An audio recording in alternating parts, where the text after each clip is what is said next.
Learn with Teacher. Kumusta? Kumusta mga bata?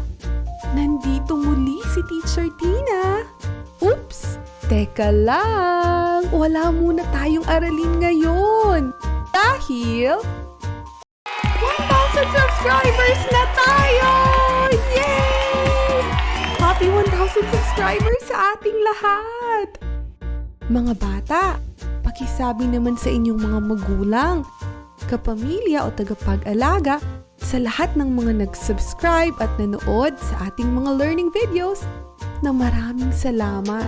Ang inyong simpleng pag-subscribe sa ating channel ay nagbibigay sa amin ng inspirasyon para gumawa pa ng mas maraming videos and free worksheets para sa inyo mga bata. So, join us on our mission to fight illiteracy. Through online education, we can help the children read, write, and count and share more knowledge. Kaya naman, let's learn with Teacher, where we put love in learning. Hanggang sa susunod nating aralin, maraming salamat! Paalam!